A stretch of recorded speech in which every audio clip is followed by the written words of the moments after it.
नमस्कार दोस्तों, मैं संदीप कुमार कौशिक आप सभी का आपके अपने कार्यक्रम एस्ट्रोनोमोलॉजी 456 में हार्दिक स्वागत करता हूँ। दोस्तों, आज हम बात करने जा रहे हैं कुंभ राशि अप्रैल माह 2024 इनके साथ क्या क्या घटनाएं घटित होंगी, इसी बारे में आज का हमारा कार्यक्रम है। दोस्तों, प्रथम भाव में जैसा कि आप सब लोग देख रहे हैं, शनि और मंगल की युति बनी हुई है। प्रथम भाव में शनि और मंगल, पहली बात तो यह है कि अगर आप लोगों को आगे बढ़ना है तो अनुशासन में रह के चलना होगा। शनि अनुशासन मांगता है और बिना अनुशासन के आप कुछ भी नहीं है। जहां आपने अनुशासन जो है ना तोड़ दिया थोड़ा सा भी, वहीं पे आपको दिक्कतों का सामना करना पड़ेगा। अगर कुछ चाहिए शनि से तो अनुशासन में रहें, किसी के साथ गलत ना करें और सत्य बोलने की कोशिश करें। दोस्तों, अगर आप लोग ये सब चीज़ें करते हैं तो शनि आपको जो देना है उससे ज़्यादा ही देता है। साथ में मंगल है प्रथम भाव में, यानी कि एक तरीके से अग्नि तत्व है। तो यहाँ पे आप लोगों को थोड़ा सा अपने गुस्से पे कंट्रोल करना पड़ेगा। अगर आपको कहीं पे न्याय नहीं मिल रहा है तो ऐसा नहीं है कि आपने हथियार उठा लिए और चल दिए जी। थोड़ा सा दिमाग से आप लोगों को काम लेना है, नहीं तो थोड़ी सी दिक्कतें खड़ी हो सकती हैं। दूसरों की सेवा भाव आप लोगों में बनी रहेगी, इससे आप लोगों को फायदा ही होने वाला है। दोस्तों, इसके बाद करते हैं द्वितीय भाव की बात। द्वितीय भाव में राहु, सूर्य और शुक्र बैठे हुए। शुक्र द्वितीय भाव में काफ़ी अच्छा माना जाता है। तो देखो, धन जो है आपके पास आएगा भी, टिकेगा भी, आप उसका उपयोग भी करेंगे। ठीक है, राहु और सूर्य साथ में, तो परिवार वालों के साथ आप लोगों की काफ़ी बनेगी और रिश्तेदारों के साथ भी आप लोगों की काफ़ी बनेगी। वहाँ से आप लोगों को काफ़ी फायदा होने का चांसेस जो है वो बन रहे हैं। पिता की तरफ से आप लोगों को कुछ ना कुछ गिफ्ट मिल सकता है। दोस्तों, यहाँ पे भले ही आपकी कुंभ राशि हो, लेकिन पिता आपको यहाँ पे कुछ ना कुछ अच्छा दे सकते हैं जिसकी आपको लंबे समय से जरूरत थी। तीसरे भाव में बुध और गुरु है, तो इसका मतलब ये समझ लीजिए कि छोटे बहन भाइयों से आपकी बहुत अच्छी बनने वाली है। दोस्तों, यहाँ पे आपको किसी भी प्रकार की कोई दिक्कत परेशानी का सामना नहीं करना पड़ेगा। पराक्रम में आपके कोई कमी नहीं आएगी। फालतू में आप लड़ाई झगड़ों से वैसे दूर ही रहते हो, लेकिन फिर भी वक्त आने पे आप अपने आप को साबित करने की भी कोशिश करते हो। तो यहाँ पे ऐसा कुछ नहीं है, आपका जो है बिल्कुल सामान्य रूप से चलेगा, बहुत ही बढ़िया चलेगा, कोई दिक्कत वाली बात नहीं है। इसके बाद दोस्तों चतुर्थ भाव। चतुर्थ भाव में देखो, प्रथम भाव में शनि बैठे हुए हैं आप लोगों के, जैसा कि आप लोग देख ही चुके हो। तो यहाँ पे मंगल की भी दृष्टि है दोस्तों चतुर्थ भाव में, ठीक है ना। तो ऐसे में आप लोगों के लिए जो जिसे कहते हैं भूमि से संबंधित चीज़ें हैं, उनमें आप लोगों को थोड़ी सी बढ़ोतरी देखने को मिलती रहेगी। आपका कारोबार जो है काफ़ी अच्छा चलेगा। बिल्डिंग मटेरियल के जो कार्य हैं उनमें आप लोग काफ़ी अच्छा करेंगे। साथ ही साथ उनसे अर्निंग ज़्यादा होगी, जिसे कहते हैं ना एक तरीके से कमाई। तो उन चीज़ों से कमाई होगी। यहाँ पे माता के साथ मतभेद पैदा हो सकते हैं, तो वो आप लोगों को नहीं करने। मंगल का उपाय करना है, ठीक है। शनिवार के दिन आप लोगों के लिए सबसे ज़्यादा फायदेमंद रहेंगे। जैसे कि शनिवार के दिन आप हनुमान चालीसा का पाठ करें तो आप लोगों को कई चीज़ों से मुक्ति मिलती हुई यहाँ पे दिखाई देगी। पांचवा भाव दोस्तों पढ़ाई का है और प्रेम संबंधों का है। तो यहाँ पे पढ़ाई प्रेम संबंध आपके नॉर्मल बने रहेंगे। जो लोग इन प्रेम संबंधों में बने हुए थे, यानी कि एक दूसरे के साथ जुड़े हुए थे, यहाँ पे थोड़ा सा आप लोगों को जो है उस रिश्ते को आगे बढ़ाने का मौका मिलेगा। पढ़ाई में मेहनत आपकी रंग लाएगी। जो आपने करी हुई पढ़ाई है, किसी कंपटीशन को दे रहे हो, तो वहाँ पे आप लोगों की मेहनत जो है रंग लाएगी, ये लगभग लगभग निश्चित समझो। इसके बाद छठा भाव है। छठे भाव जैसे कि मैं कई बार बता चुका हूँ दोस्तों, छठा, आठवां और 12वां भाव खाली हो तो बहुत अच्छा है, लेकिन यहाँ पे फिलहाल तो छठा भाव आप लोगों को खाली है। तो यहाँ पे आप लोगों को कोई बड़ी बीमारी से ग्रसित नहीं रहेंगे आप लोग, ठीक है ना।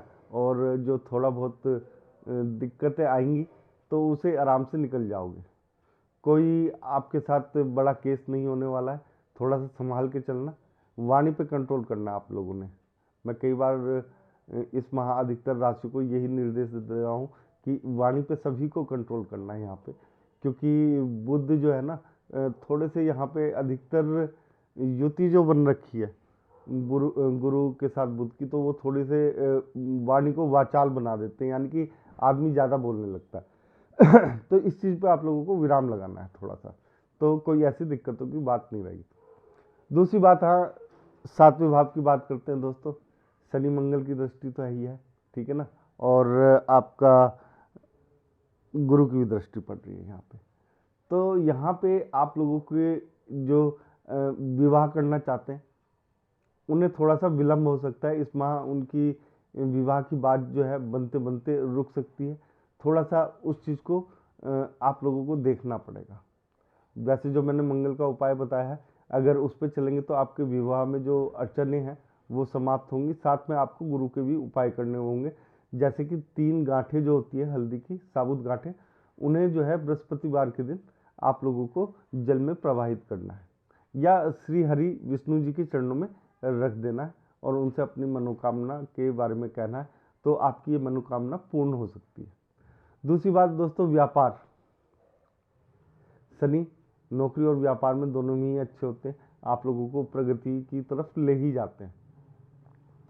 तो स्वयं के भाव में, धन भाव में एक तरीके से देखा जाए तो आप लोगों को देखो व्यापार में इस समय कोई खास ऐसी दिक्कतों का सामना नहीं करना पड़ेगा। थोड़ा सा विवाह में करना पड़ेगा, लेकिन इसमें नहीं करना पड़ेगा। व्यापार आप लोगों का बहुत ही बढ़िया चलेगा, जितना आपने सोचा उसके अनुरूप से भी ज़्यादा आपका चल सकता है व्यापार। कोई दिक्कत नहीं है, कोई परेशानी नहीं है, बहुत बढ़िया रहेगा। विवाह में जो पति पत्नी साथ रह रहे हैं उन्हें थोड़ा सा देखो अपने आप में ना कंट्रोल करना पड़ेगा, लड़ाई झगड़े से थोड़ा सा दूर रहना पड़ेगा। विवाह में जो विवाह करना चाहते हो उनमें थोड़ी सी अड़चनें आएंगी, वो मैंने उपाय आप लोगों को बता ही दिया। दोस्तों, अष्टम भाव में केतु बैठे हुए हैं जैसे कि आप लोगों ने देख लिया, केतु जो है किसी भी चीज़ के पीछे भागो मत, वो अपने आप देगा। केतु थोड़ा सा कष्टकारी होता है अष्टम भाव में, लेकिन बहुत छोटी छोटी चीज़ें होती हैं। जैसे आप लोगों को कभी भी अगर केतु अष्टम भाव में, तो किसी भी जो कुत्ता होता है, ठीक है ना, डॉग होते हैं, उन्हें आप लोगों को मतलब कि मारना पीटना नहीं चाहिए, भगाना नहीं चाहिए। ये काम ना करें आप अष्टम भाव में अगर केतु है तो। आपके अगर ये नहीं करेंगे तो आपके साथ कोई दिक्कत नहीं होगी। बहुत छोटी सी चीज़ें, करना तो कुछ है ही नहीं, ठीक है ना। नवम भाव भाग्य भाव है। अब देखो किसकी दृष्टि पड़ रही है, गुरु और बुध की, ठीक है ना। भाग्य भाव आपका कई प्रकार से साथ देगा। यहाँ पे आप लोगों को कोई ऐसा नहीं है कि ज़्यादा दिक्कतों का सामना करना पड़ेगा किसी भी चीज़ में। दोनों के दोनों कोई ना कोई रास्ता निकाल देंगे आपके आगे बढ़ने के लिए। तो यहाँ पे भाग्य बहुत बढ़िया है आपका, गुरु और बुध की वजह से दृष्टि पड़ने के कारण।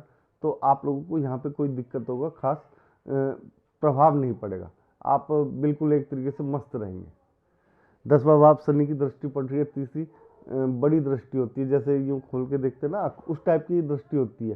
तीसरी दृष्टि होती है नीचे होती है, सामने की होती है, और जो तीसरी दृष्टि होती है वो बड़ी दृष्टि होती है, यानी कि ऐसे खोल के देखते हैं आप, उस तरीके से ये तीसरी दृष्टि का विचार किया जाता है। तो यानी कि ऊपर से नीचे तक काफ़ी दृष्टि पड़ रही है, तो इसका मतलब ये होता है बड़ी दृष्टि भी कहा जाता है कई बार इसे। तो 10वें भाव में पड़ रही है, तो यहाँ पे आपके जो विरोधी हैं नौकरी में, उनके साथ वो जो है वो आपसे पीछे ही रह जाएंगे। प्रमोशन मिलने के यहाँ पे चांसेस आप लोगों के लिए बने हुए हैं, क्योंकि शनि जब देता है तो काफ़ी अच्छा देता है। तीसरी दृष्टि पड़ रही है, तो नौकरी वालों के लिए तो ये देख लीजिए कि काफ़ी ज़्यादा शुभ समय है, उन्हें प्रमोशन मिल सकता है और नौकरी में आगे बढ़ने के चांसेस मिल सकते हैं। अगर किसी की नौकरी नहीं लगी है तो उसे इस माह जो है नौकरी के लिए ज़्यादा संघर्ष करने की ज़रूरत नहीं है, उसे आराम से नौकरी मिल सकती है दोस्तों। साथ ही साथ हम बात करते हैं 11वें भाव की, 11वां भाव खाली है, लेकिन ये मत सोचिए कि खाली है, यहाँ पे भी दृष्टि पड़ी हुई है। तो आपका जो धन आगमन का स्रोत है थोड़ा सा बढ़ता हुआ कहें तो वो गलत नहीं होगा, थोड़े से भी ज़्यादा है वैसे आप लोगों का, ठीक है ना। ये समझ लीजिए अगर 1 रुपया कमा रहे थे तो इस समय जो है, इस माह जो है आप 1.5 रुपया कमाने लग जाएंगे, यानी कि एक तरीके से आधे% आधा जो होता है उसकी वृद्धि आपको देखने को मिलेगी। इतना तो है ही है, ठीक है। तो ऐसे में कोई आप लोगों को चिंता की बात नहीं कि आपके पास आमदनी कम हो या ज़्यादा हो, तो आपकी आमदनी जो है बढ़ेगी घटेगी नहीं किसी भी प्रकार से। लगभग ये जो मैं बता रहा हूँ लगभग 95% लोगों के साथ ये काम होगा, यानी कि आय में बढ़ोतरी जो है सबके होगी ही होगी दोस्तों, ठीक है ना। इतनी होगी, इससे ज़्यादा किसी के में हो सकती है। देखो ग्रहों का अंतर आ जाता है, उसके बारे में नहीं कह सकते। 12वां भाव खाली है, ठीक है ना। तो खाली होने के बावजूद भी देखो अगर आप लोग विदेश जाने की इच्छा कर रहे हैं तो वहाँ पे अभी फिलहाल थोड़ा सा टाल दीजिए, ठीक है ना, कुछ समय के लिए टाल दीजिए। लगभग 24 अप्रैल तक आप लोग ये से टाल के रखिए, तो आप लोगों को जो 24 अप्रैल के बाद आप लोग यात्रा करेंगे उसमें आप लोगों को काफ़ी ज़्यादा जिसे कहते हैं कि प्रॉफिट होने की संभावना है, ठीक है ना। तो आप लोगों को खाली यही करना है कि 24 अप्रैल के बाद ही अपनी जो विदेशी यात्राएं हैं देश की धरती से बाहर की उन्हें करें। और अगर देश के बाहर, अगर आप लोगों को मतलब देश के बाहर नहीं, मतलब जहाँ पे आप कार्य करते हैं वहाँ से अगर आप बाहर कर रहे हैं काम, तो वहाँ पे जा सकते हैं और कोई ऐसी दिक्कतों का सामना नहीं करना पड़ेगा। अंत में दोस्तों देखो यहाँ पे जो है ये व्यय का भाव है, थोड़ा सा व्यय जो है आपका ज़्यादा होता हुआ नजर आ रहा है आमदनी के अनुसार, तो वहाँ पे आप लोगों को थोड़ा सा देखना पड़ेगा, व्यय को कंट्रोल करना पड़ेगा। क्योंकि कुंभ जो है ना जब देता है तो कुंभ राशि वाले जो है ना खुले हाथ से एक तरीके से खर्च करते हैं। कुंभ राशि की ये सबसे बड़ी खासियत कह लीजिए या सबसे बड़ी दिक्कत कह लीजिए। तो ये लोग खुले हाथ से पैसा खर्च करते हैं, उस खुले हाथ को थोड़ा सा बंद करना भी सीखना चाहिए। हर समय खुले हाथ से करेंगे तो देखो दिक्कतें आ जाती है जीवन में, तो उसके लिए भी आप लोग पैसा बचा के रखें, ठीक है। यहाँ पे आप लोगों को एक चीज़ का ध्यान रखना है। देखो दोस्तों, शनि जब भी प्रथम भाव में बैठा हो तो आपको कोई भी ऐसा अंडर गारमेंट नहीं पहनना है जिसमें छेद हो रखे हों, ठीक है ना। फट जाए वो एक अलग चीज़ है, लेकिन जिसमें छेद हो जाते हैं वो वाले अंडर गारमेंट्स नहीं पहनने, चाहे आदमी हो चाहे औरत हो। अगर आपने इस तरीके के पहने तो आपको दिक्कत हो सकती है। दूसरा उपाय जो है, इस समय जो है आप लोगों को सफ़ेद जूते नहीं पहनने एक, ठीक है ना। कोशिश ये करिएगा कि सफ़ेद जूते ना पहने कुंभ राशि वाले लोग। ये कुछ उपाय थे जो मैंने वीडियो के बीच में भी बताए और अंत में भी बता रहा हूँ। दोस्तों अगर आप लोगों को हमारा ये छोटा सा कार्यक्रम पसंद आया, ज़्यादा से ज़्यादा लाइक करें, शेयर करें और हमारे चैनल को सब्सक्राइब करना ना भूलें। जय श्री राम।